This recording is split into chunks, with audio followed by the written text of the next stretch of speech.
Hi, my name is Marco Romo. Hi, my name is Imani Silverstein. And my name is Nate Jason. A raised minimum wage would be detrimental to the average American.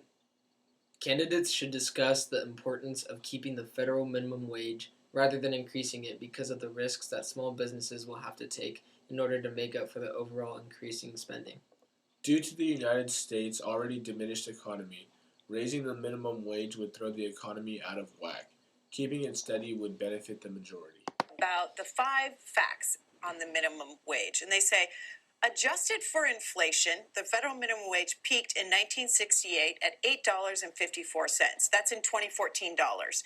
Since it was last raised in 2009 to the current $7.25 per hour, the federal minimum has lost about 8.1% of its purchasing power to inflation. Number two, nearly half of the 3 million hourly workers who were at or below the federal minimum wage in 2014 were ages 16 to 24.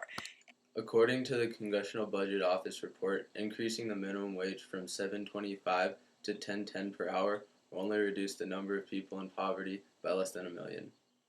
Even if the minimum wage was increased, less than 5% of the people benefited by the increase in minimum wage would actually be brought out of poverty.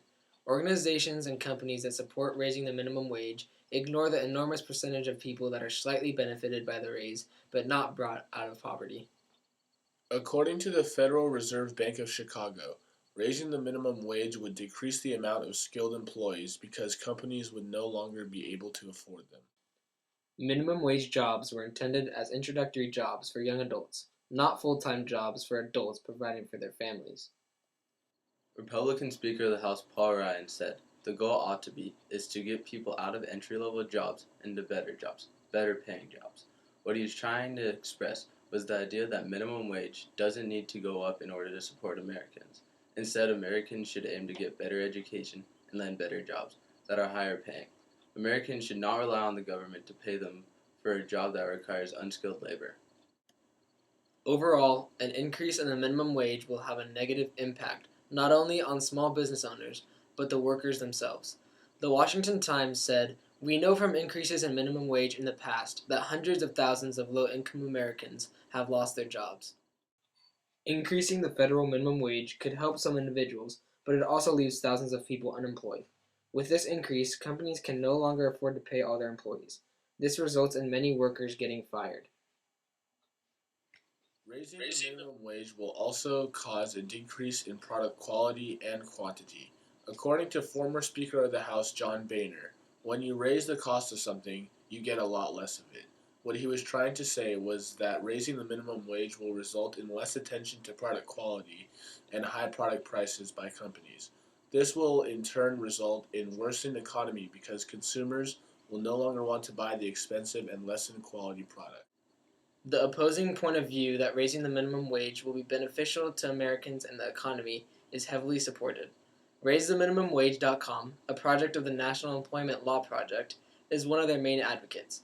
Working with state and national personnel and legislators, the National Employment Law Project is committed to rebuilding the wage floor for low-income workers in the United States. The main idea of people who support a raised minimum wage is that it would decrease the amount of people who are in poverty significantly.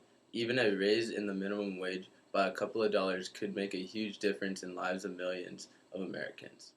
However, this thought process is flawed. Most states have already raised their minimum wage above the federal minimum wage. Even with this increase, the number of people within these states that live in poverty has hardly changed.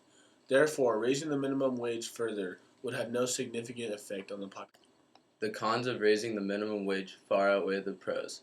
As we move further into the future, computers and programmed robots will be utilized more and more, especially if the minimum wage is raised. Making businesses pay entry-level workers more will not only make them hire fewer of them, but it will lean them towards using computers and robots to handle rudimentary jobs. Instead of having to pay someone to ask customers, "How may I take your order?" you could program a robot or computer to do the same thing for no pay. As businesses move into the technology-oriented future, they will pursue alternatives in order to save as much money as possible. The nonpartisan Congressional Budget Office estimated that once President Obama's proposed $10.10 wage is fully implemented, it would reduce total employment by 500,000 workers.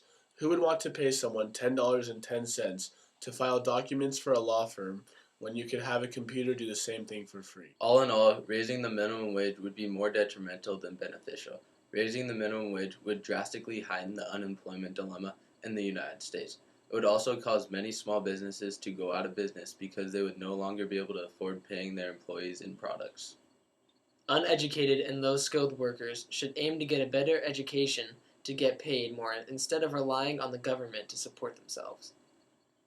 Candidates for the 2016 presidential election should discuss and consider the importance of keeping the minimum wage the same.